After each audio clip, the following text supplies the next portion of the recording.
But I remember, the Academy, and I learned this more when I hosted the Oscars with Steve Martin, the Academy is this unusual animal, And I got this phone call, I'll never forget, and some of these people you might not know, but Shirley Jones, the actress, is married to Marty Ingalls, who was an actor and a comedian.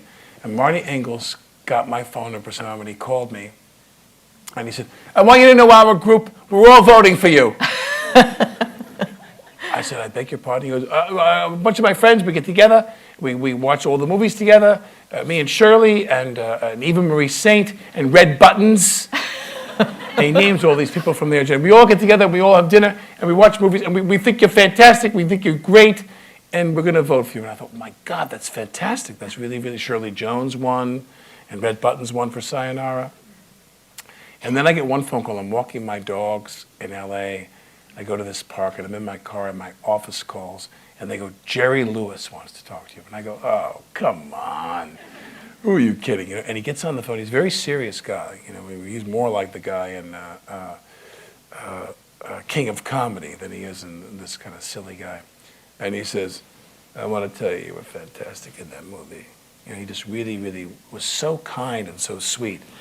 And I had no illusions about winning the Oscar. If you win, you think, oh God, this will be great. But then I hosted the Oscars with Steve, and what I loved about that was that there are many, many people who are older and in retirement, and their connection to the industry is pretty much confined to the Academy membership. They go to screenings, they're very devoted to keeping up with what's going on. They vote for the Oscars, they're very involved.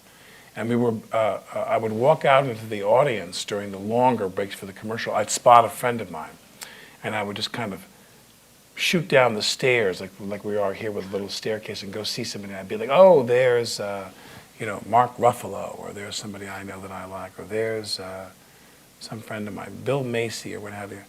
And some guy would walk up to me, an older guy, and he'd sit there and go, I'm a big fan of yours. I'm a great admirer of your films. I think you're fantastic. My name is Bill McGowan, and I was the prop master on She Wore a Yellow Ribbon. And you sit there and gasp and go, oh my God. These people go back into the great pages of Hollywood, and they just take this very seriously. Hollywood, movie making, studio movie making, it's a beautiful thing. And I try to tell people that now. I try to say, don't, if you get to be Leo DiCaprio and you're making movies with Marty and you're getting paid all this money and you're famous and he just finally got his Oscar, it's a great life. Let's not kid ourselves and say that it's some compromise. And then another moment, I turn around a couple hours later, and this woman comes up to me, and she says, I'm Muriel Hathaway, and I'm a great admirer of your films. And I was the script supervisor on Psycho. And you were like, God, you were the script supervisor on Psycho. And you want to grab that person and sit them down and say, oh, tell me all about what it was like to shoot Psycho.